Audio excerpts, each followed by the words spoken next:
cosa vedi? Luce, oscurità, l'equilibrio. È tanto più grande. C'è stato un risveglio. Hai sentito? Conosco una sola verità.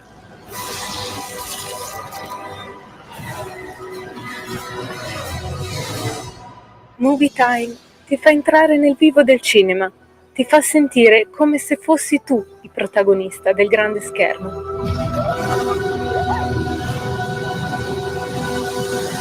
Ogni sabato dalle ore 16.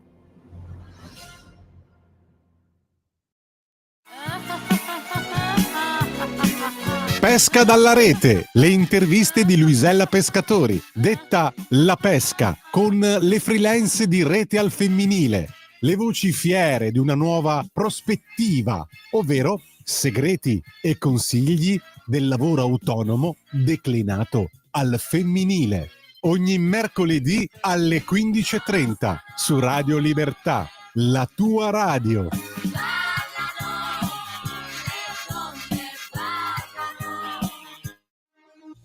Porta con te ovunque Radio Libertà. Scarica la app per smartphone o tablet dal tuo store o dal sito radiolibertà.net. Cosa aspetti?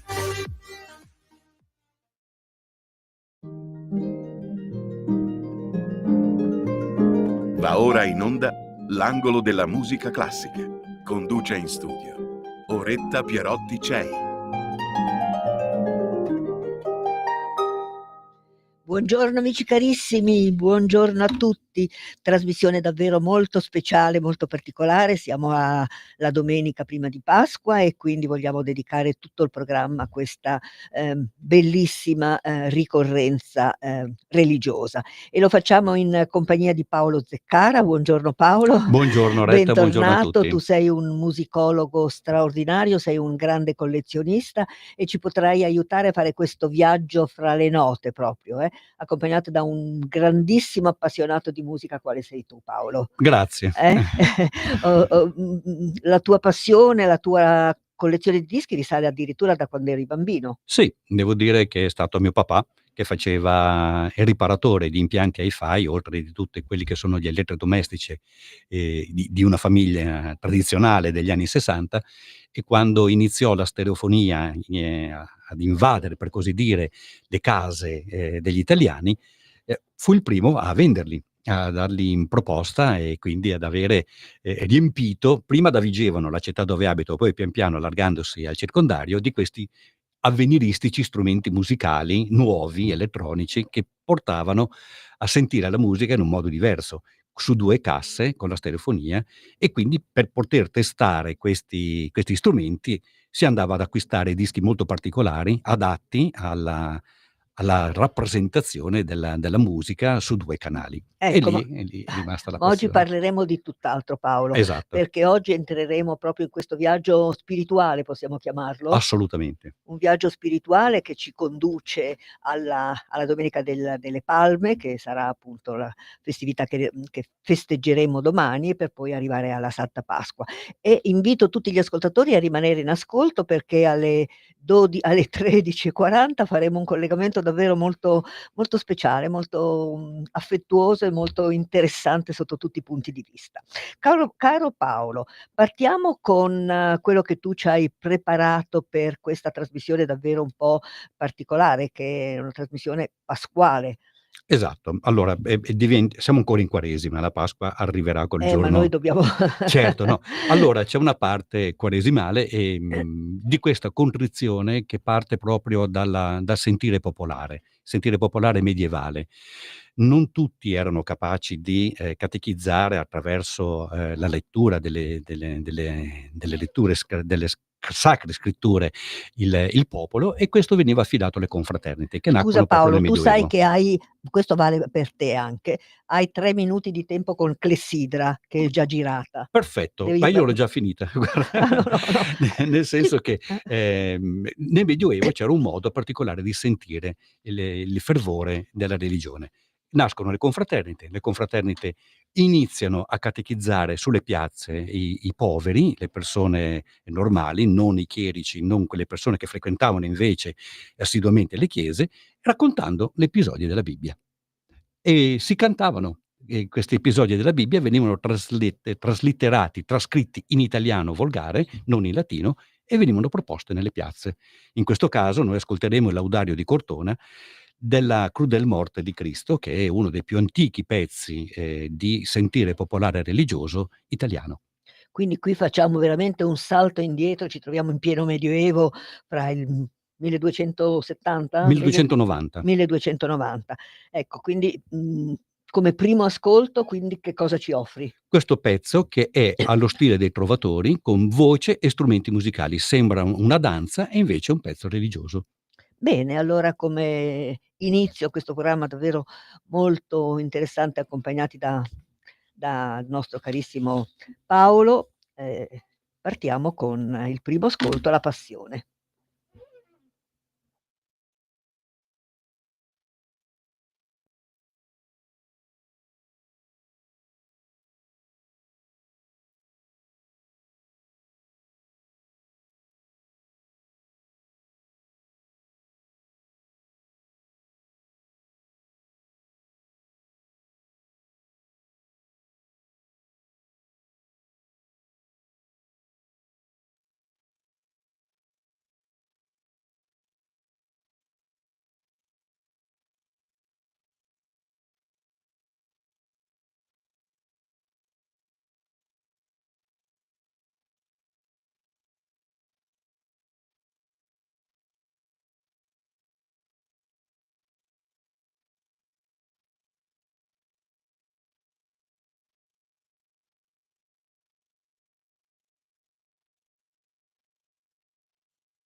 Laudario di Cortona della Crudel Morte de Cristo, eseguito dall'ensemble Lauda Novella. Ma di cos'è? Un anonimo questo Sì, sono brano? tutti Sono tutti anonimi. gli anonimi. Senti Paolo Zeccara, come è arrivata a noi questa musica? Attraverso ricerche, Attraverso un documento che è stato salvato nell'Ottocento dalla rovina, perché era stato trovato in una cantina completamente ammuffito, si chiama Laudario di Cortona. 1875 è stato ritrovato, ritrovato. esatto, e poi restaurato e adesso è fruibile a tutti perché si trova tranquillamente online. E viene cantato nelle Sì, ci concerti di Pasqua, nei concerti di esattamente come è settimana. stato studiato, viene rappresentato anche nelle piazze. Ah, molto bello, davvero, bellissimo. Senti Paolo, tu hai fatto veramente delle ricerche straordinarie, perché con te si può parlare di tutto. Se uno ti chiedesse No.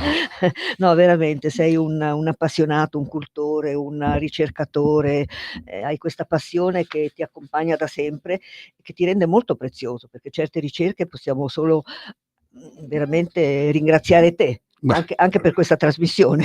grazie a voi che mi avete Senti, invitato. allora andiamo avanti perché è una trasmissione davvero, particolare, mi fa molto piacere poterla offrire insieme a te e ai nostri ascoltatori. Spero che sia anche un balsamo di pace, di serenità, questa Me musica, l'auguro davvero. questa musica che cosa ci deve trasmettere? Anche se magari troviamo magari delle musiche un pochino forse più, che si Impegnative? riferiscono impegnative, ecco. Ma che cosa ci possono per esempio Bach che adesso ascolteremo. Beh, Bach per la prima volta affronta la tragedia della resurrezione tramite un oratorio, la Passione secondo San Giovanni, che lui scrive a più riprese, praticamente dal 1725 in poi, fino al 1740, intorno al 1740, lui rivede e rivede più volte questa partitura, che è la più asciutta a confronto alla Passione secondo Matteo, che è molto più grande, molto più impegnativa. Qui c'è il dramma, quello che ascolteremo tra poco, circa 3 minuti di musica, è l'inizio di questa Passione secondo San Giovanni, che, nelle sole parole: "O Signore, nostro sovrano, sommamente ovunque glorioso", riesce a tirare 3 minuti di musica con una forza e una potenza tale da farci male, da ferirci, perché è tragedia, diventa, quasi musica lirica. Scusatemi questo, andare oltre il segno di Bach, che non compose mai opere liriche, però metteva del teatro, intimamente del teatro, all'interno di queste passioni, all'interno delle cantate. E quindi noi troviamo una formula nuova di, attenzione sulla parola, su quello che può essere la parola rappresentata in musica, all'interno della musica sacra. Ecco, senti, no, io voglio avvisare i nostri ascoltatori che si alterneranno anche delle immagini fotografiche, perché a ogni, brano d'ascolto, per esempio in questo caso con Bach, seguirà la fotografia, l'immagine di che cosa Della Paolo? chiesa di San Tommaso dove Bach lavorava, si trova a Lipsia. Si trova a Lipsia. Ecco, quindi, mettiamo l'immagine della questa bellissima chiesa di Lipsia, mentre ci ascoltiamo questa liturgia per le esequie dal Requiem di Bach. Che è la Passione secondo San La Giovanni, Passione secondo San San Giova Matteo. Giovanni. Chiedo scusa.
E questa era l'introduzione alla Beh, Passione secondo San Giovanni di Bacco, come avete sentito il dramma di questa morte imminente. o Signore nostro sovrano, sommamente ovunque glorioso. È bellissimo, è veramente proprio ti fa partecipare emotivamente. Emotivamente, brava. È Proprio proprio una questione di emozione che la suscita tantissimo. bellissimo. Nel frattempo è stata, proiettata l'immagine della chiesa Di dove San di Tommaso San di Tommaso Lipsia. Di Lipsia. Bene, continuiamo questo nostro Ah, racconto posso dire gli prepasquale. interpreti di questo Ah pezzo? certo, Le Musiciens du Louvre di Grenoble, in realtà è il pezzo, diretto da Marc Minkowski.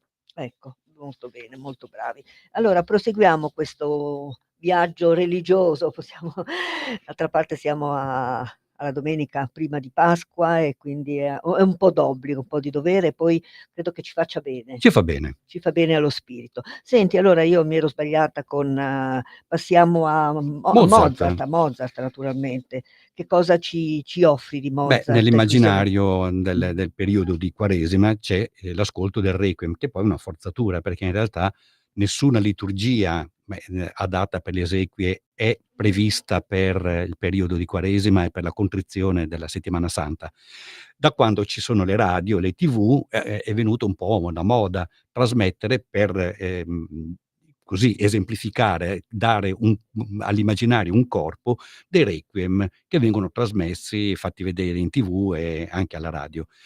Non vado, non faccio eccezione io con te che mi hai ospitato nel presentare, Mozart, il Requiem di Mozart, che è rimasto incompiuto, come non sappiamo, non ha sì, fatto in tempo a finirlo, terminato da Salieri, no? terminato no, no, no, terminato da Süssmayr, un suo allievo. Da Süssmayr. Sì, ecco, è l'invenzione cinematografica del film Amadeus, che ha voluto mettere una forzatura che fosse Salieri ad averlo finito, ma Salieri non era probabilmente non aveva nessuna intenzione di aiutare Mozart e di nessun altro a Co completare un qualche cosa che è rimasto incompiuto.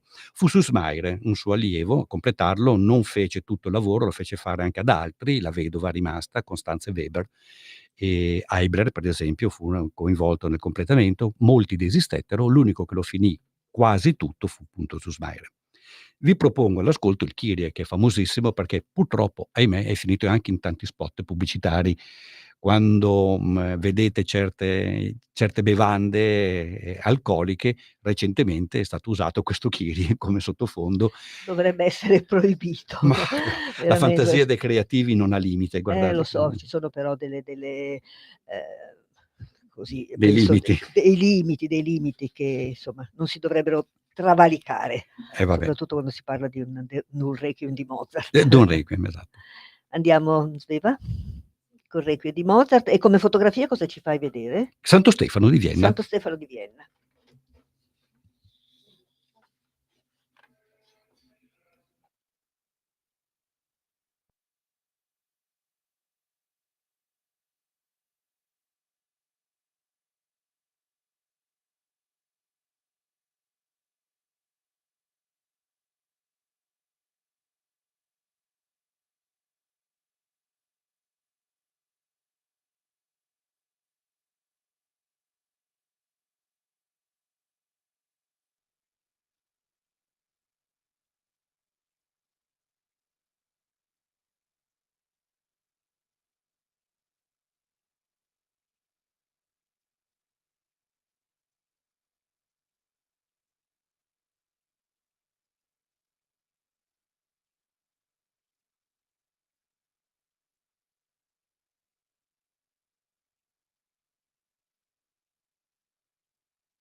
Mente Paolo, qui si sente tutta la potenza della tragedia. Della tragedia. Questo è un pezzo finito da Mozart, fatto e finito, uno dei pochi che ha voluto, ha fatto in tempo a concludere prima della morte.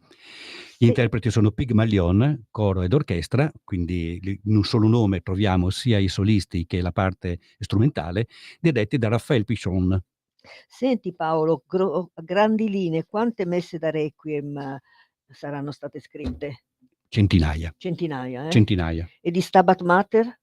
Un po' meno, po' ma meno. siamo intorno ai 50, Ah, tranquillamente. famosissimo quello di Pergolesi, lo Stabat Mater di Quello di Rossini Pergolesi. anche. Quello di Rossini, ma Pergolesi penso che è morto a 26 anni, poverino, è riuscito a scrivere delle meraviglie. Assolutamente, tra l'altro è un genio totale. Povero. Posso dire un aneddoto, ma molto breve. Tutti lo dipingono come un personaggio angelico, essendo morto molto giovane, chiaramente un po' l'immaginario popolare che fosse un angelo morto troppo giovane. In realtà non era poi proprio bellissimo.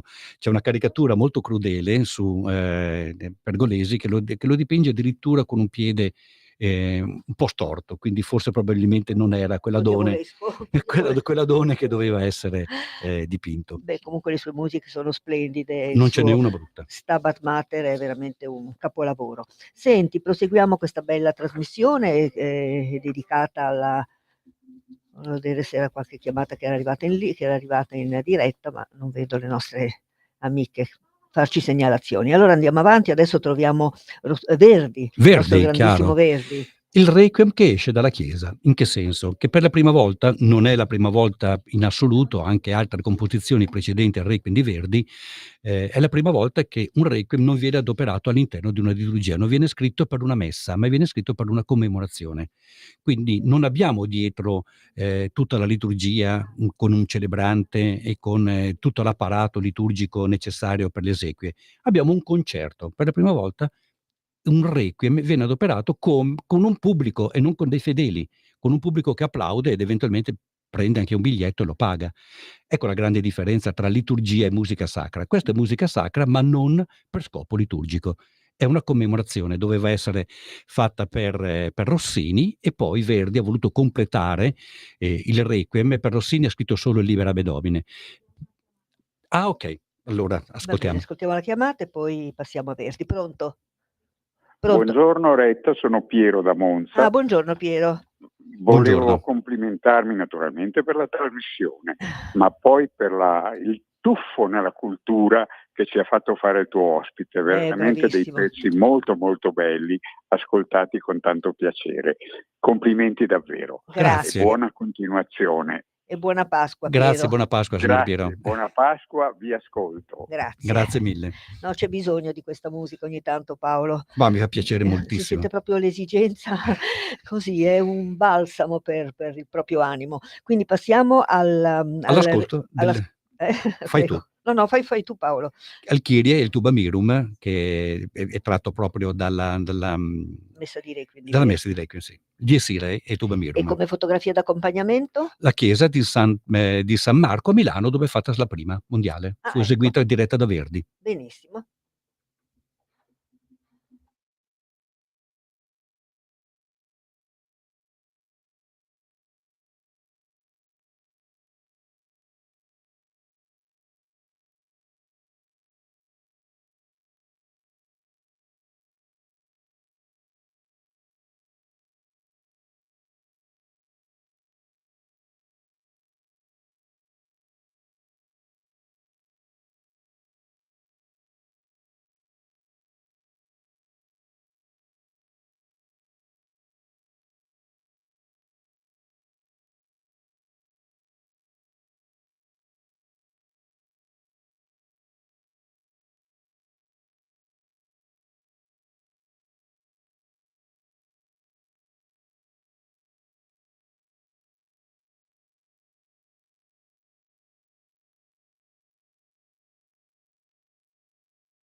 un coro potentissimo, bellissimo questo Dies Irae. Giulini dirigeva, Maestro Giulini. Carlo Maria Giulini a Londra con la Philharmonia Orchestra and Chorus. Il giorno del giudizio. E come dicevi tu, la prima rappresentazione diretta dallo stesso Verdi nella chiesa di San Marco a Milano. Esatto. Credo dobbiamo restituire la linea a Sveva un attimo la linea a Sveva e poi torniamo, ci rimmergiamo in questa Perfetto.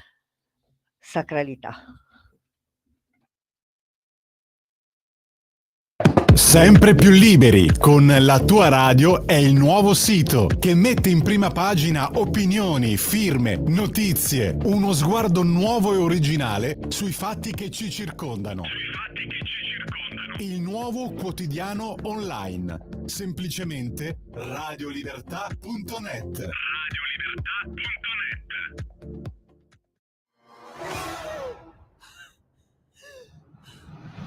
Pensa a respirare. Ora abbandonati.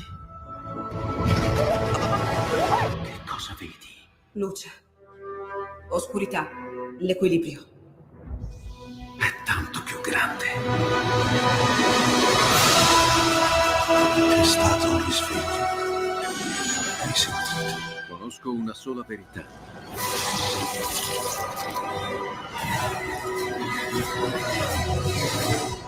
Movie Time ti fa entrare nel vivo del cinema, ti fa sentire come se fossi tu il protagonista del grande schermo.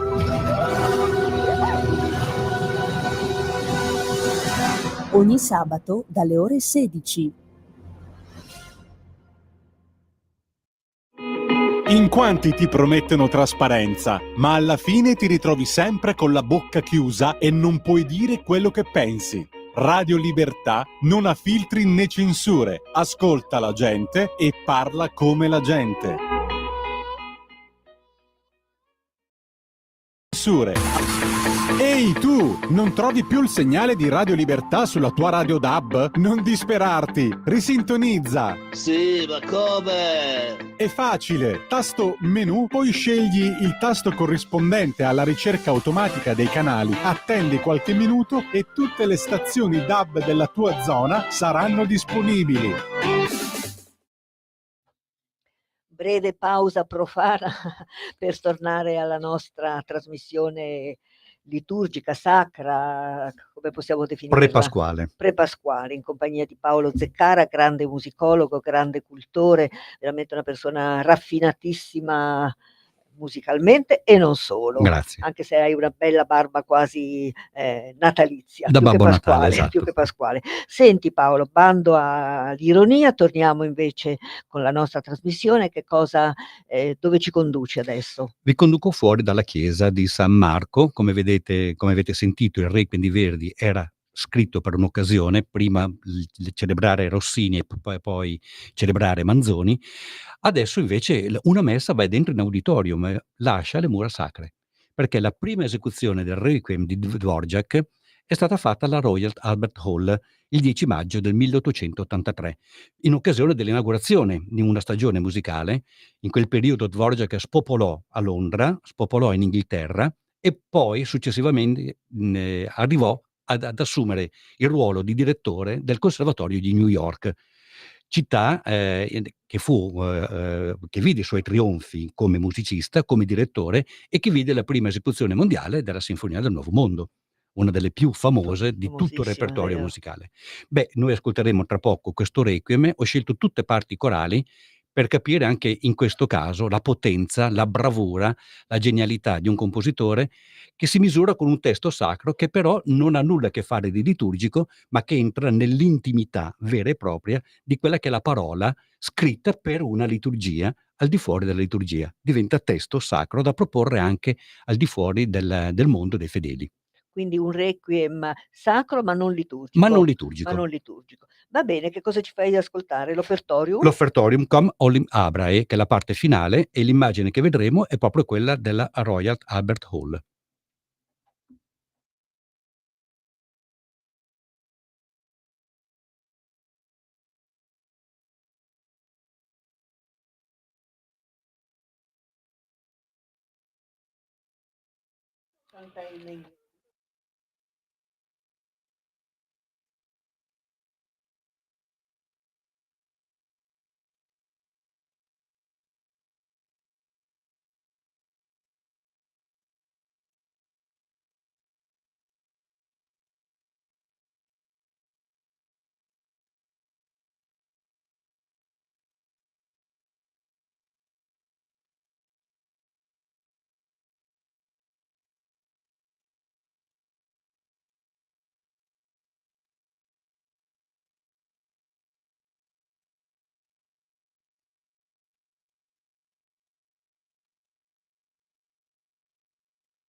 è sfumato dolcemente Sì. questa possenza, anche in questo caso, di Antonin Dvorak.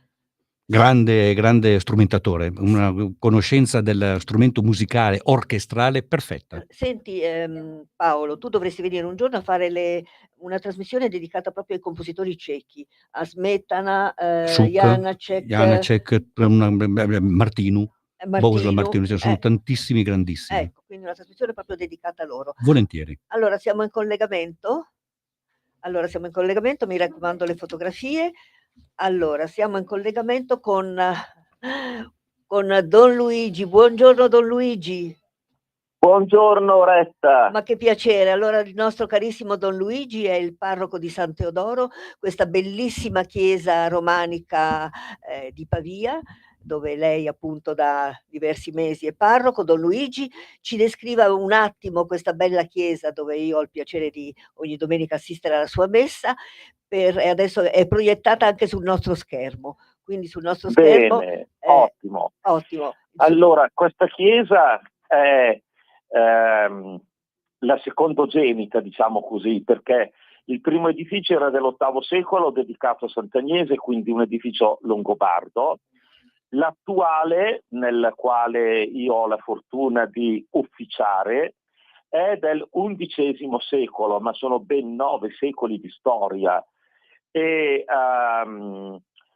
pregare, celebrare o anche intrattenersi a guardare le opere d'arte, io devo trovare il modo di conciliare la preghiera classica e la curiosità per le opere d'arte, perché il mio padre spirituale mi ha consigliato di non pregare più in chiesa ma in studio davanti al crocifisso, perché in chiesa la mia preghiera è troppo distratta dalle bellezze che ci sono lì, ma questa è mia responsabilità, devo cercare di trasformare la bellezza che mi circonda in quella chiesa in una strada che conduce all'autore di ogni bellezza e che è Dio, e questo lo vediamo già nella creazione, le cose più belle si trovano lì dentro, poi noi uomini cerchiamo sempre di riprodurre in quello che facciamo le perfezioni del creato e del creatore.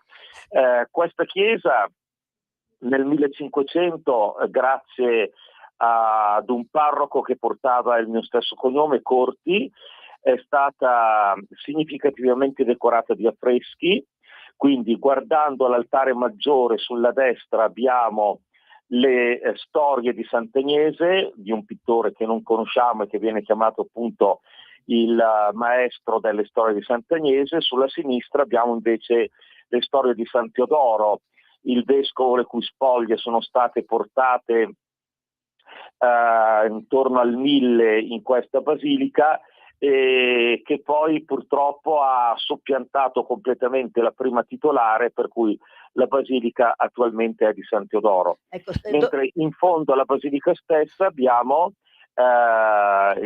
opere di un pittore conosciuto, abbiamo le opere di Bernardino Lanzani, 2 affreschi, un primo che non è stato terminato probabilmente per uno sbaglio di misure, per cui Lanzani ha dovuto ritornarci sopra, lasciandoci una visione meravigliosa di Pavia, stupenda, veramente qualcosa di incantevole, e poi con una precisione stupefacente, perché sovrapponendo le fotografie aeree con questo affresco il margine di errore è di 8 centimetri. Ecco, senta quindi Don Luigi, scusi, Don Luigi la interrompo, questa volta la interrompo io.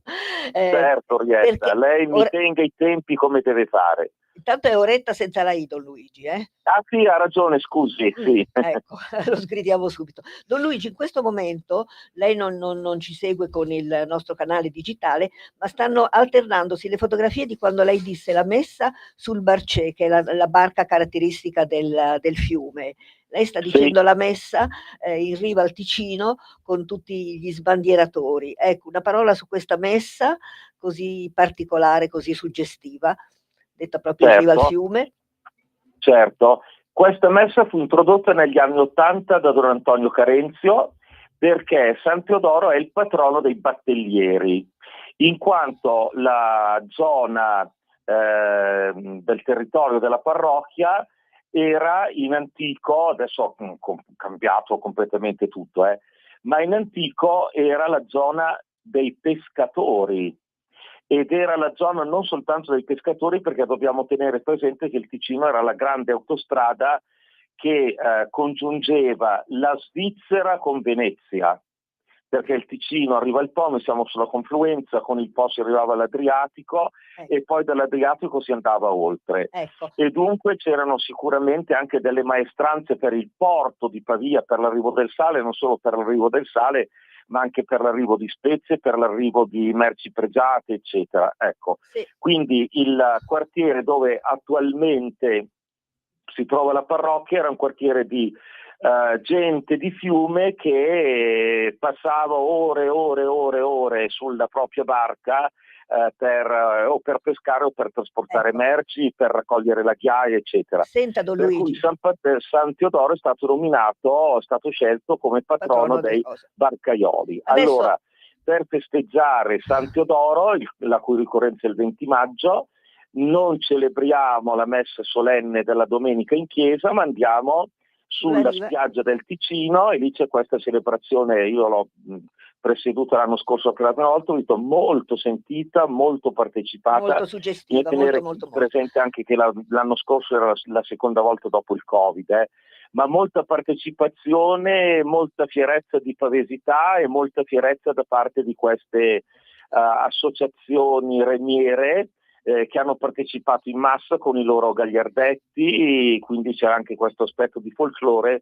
che è stato particolarmente gradevole. Ecco, senta Don Luigi, un'ultima spiegazione su questa bella fotografia dove lei è accanto al nostro amico Andrea che sta piantando l'olivo. Che cosa vuol dire questo olivo che viene piantato nell'oratorio di San... E poi ci deve dire qualcosa sulla Pasqua, Don Luigi, certo. Ci deve dare qualche parola di consolazione. Certo, ma l'ulivo è stato un dono che mi è stato portato un mesetto fa. È venuta una mia studentessa a trovarmi e c'era in braccio questo ulivo che io pensavo avesse comprato per il suo giardino, ma ha detto: guardi, questo è per lei.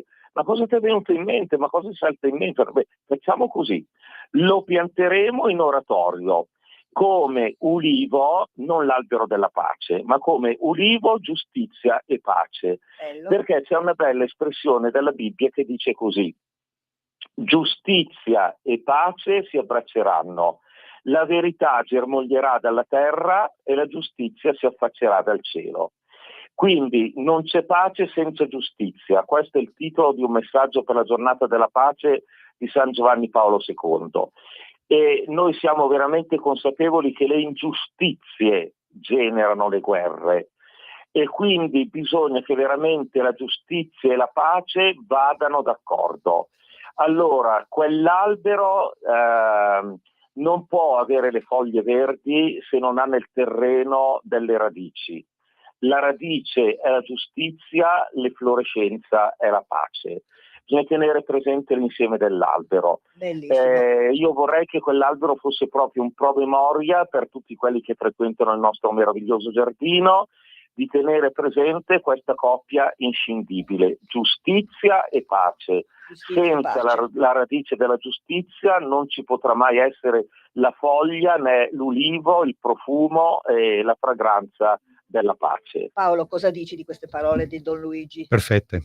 Direi che va benissimo per la Pasqua, poi l'ulivo è proprio il simbolo. Ecco, adesso Don Luigi, 2 parole ai nostri ascoltatori e al nostro carissimo Paolo e alla sottoscritta, alle nostre tecniche Sveva e Natalia, 2 parole di conforto, di aiuto. Certo. Tutti sappiamo che ci troviamo in un anno giubilare il cui motto è la speranza. Nella liturgia della Pasqua, sia il Venerdì Santo che nella liturgia proprio del giorno di Pasqua, c'è la parola speranza. Per il Venerdì Santo si dice: o croce, salve, unica speranza.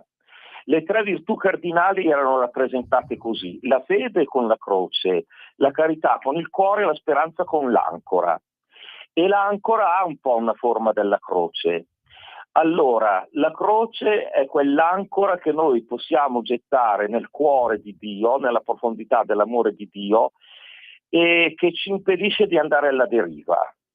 Per cui noi abbiamo speranza perché siamo ancorati all'amore di Dio e questo credo che sia importantissimo. Ecco, sentire di non avere un ormeggio ci getta nel panico, possiamo andare a sbattere contro il primo scoglio che troviamo. Sentire di avere un'ancora che ci ormeggia e che ci ormeggia non della terra o della sabbia, ma che ci ormeggia il cuore stesso di Dio che si è aperto nel cuore di Gesù sulla croce, ecco, questo credo che sia un messaggio di speranza importante. E poi il giorno di Pasqua c'è quel dialogo immaginario tra la Maddalena e gli altri discepoli, e in questo dialogo la Maddalena dice: Cristo, mia speranza, è risorto. Quindi la nostra speranza non è una speranza cimiteriale, non è una speranza fredda come il marmo di una tomba, la nostra speranza è una persona viva ed è ancora più viva perché questa persona, Gesù, è uscita dalla tomba non per se stesso, essendo lui Dio, ma per noi. Quindi la speranza che celebriamo a Pasqua è: c'è un'uscita certa, il sepolcro non ha più una porta, non esiste più una porta per il sepolcro. Chi è stato in Terra Santa e ha visitato il Santo Sepolcro sa che nella sala dell'Angelo, la prima saletta del Santo Sepolcro, ha un cippo dove c'è un piccolo resto, un frammento di qualche centimetro cubo di quella che era la pietra rotolata contro il sepolcro. Ecco, della porta della morte è rimasto quello. Noi possiamo passarci benissimo, possiamo scavalcare benissimo quel residuo grande, tutto sommato 5-6 mattoni. Ecco, questa è la speranza che noi celebriamo a Pasqua. Cristo, mia speranza, è risorto, per cui non c'è più nessuna porta che ci tenga chiusi nella morte, e questo per noi è una speranza meravigliosa. E quando dico morte non intendo soltanto il giorno in cui verremo deposti anche noi in una tomba in attesa di risorgere l'ultimo giorno, ma quante occasioni ci fanno assaggiare la morte nella vita, quante occasioni, un amore Basta, che Don muore. Luigi, adesso adesso dobbiamo proseguire con l'ascolto musicale che deve terminare con qualche cosa che ci sollevi anche l'animo. Certo, Oretta, Eh, certo. se Oretta, la sì, ringrazio tantissimo per no, questa opportunità. no, ass Faccio a tutti i suoi ascoltatori i Paolo più cari aggiungi e affettuosi auguri di buona Pasqua. Paolo qualcosa al nostro Don Luigi? Beh, dedico a lui l'ultimo ascolto perché è Victime Pascali del Perosi dalla Resurrezione di Cristo. Parla proprio di Meraviglioso, questo momento. grazie, grazie tante, grazie. Grazie Don Luigi, grazie Grazie Oretta, infinite. grazie tante, auguri, buona Pasqua. Auguri.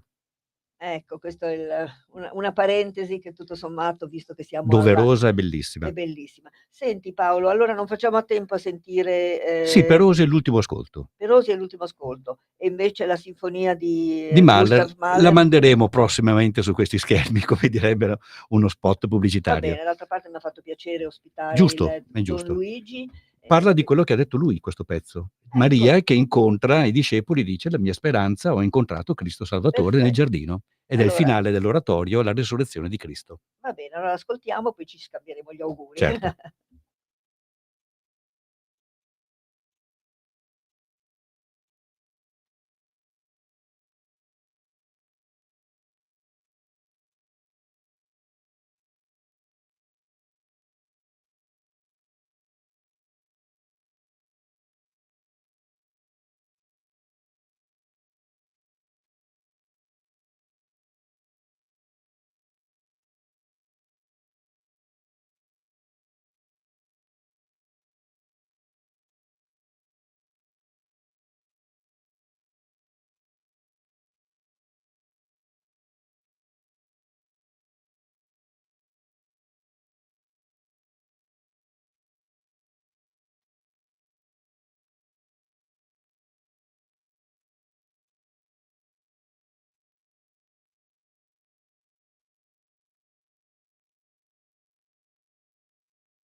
Bellissimo, Ci voleva, bellissimo Paolo, no? ci voleva. Lorenzo Perosi con questa Resurrezione di Cristo, Giusto. veramente che chiude in maniera proprio così speranzosa, Gioiosa. gioiosa questa nostra trasmissione. Io non so come ringraziarti, Paolo, Un'esecuzione perché tutta milanese questa, eh? davvero? Sì, è stata fatta col Coro Polifonico di Milano, diretto da Giulio Bertola, e con l'Angelicum, che purtroppo è un'orchestra che non c'è più, Sì, l'orchestra dell'Angelicum, ecco, certo, diretta da che Carlo beltà. Felice Cillario. Era tempi d'oro di una Eh Milano sì, superba da un punto di vista strumentale e musicale. quante orchestre che si chiudono e si Perdono. perdono veramente. Non ci Dobbiamo crediamo più, questo per me è un grande dolore. Vabbè, noi nel nostro piccolo cerchiamo Portiamo di avanti un portare avanti la discorso. musica. Tu mi aiuterai ancora, Paolo, perché Certo. dobbiamo parlare di tante cose. Voglio anche parlare di te come consulente di produzioni discografiche per la Va creazione bene. di cataloghi, di librerie audio, eccetera, eccetera. Quindi Tornerò. tornerai, ecco, e la clessidra ho visto che non è servita. Beh, meno male. Senti, a questo punto buona Pasqua ai nostri ascoltatori, naturalmente, buona Pasqua a te, caro Paolo Grazie Zeccara, anche per buona me. Pasqua alle nostre Sveva e Natalia, grazie infinite. Auguri a tutti. E la settimana prossima non andrà in onda la trasmissione perché siamo alla vigilia di Pasqua, quindi prendo qualche giorno anch'io di stacco e spero che magari questa trasmissione possa andare in replica perché le musiche sono straordinarie Ti e sono ringrazio. ancora più pertinenti al giorno dopo, che sarà proprio la Santa Pasqua. Carissimi amici, appuntamento Al dopo a dopo Pasqua. Pasqua. Grazie e buona Ciao giornata a Paolo tutti. Zeccara, grazie Grazie a infinite. voi. Avete ascoltato L'angolo della musica classica con Oretta Pierotti Cei. Arrivederci a sabato prossimo.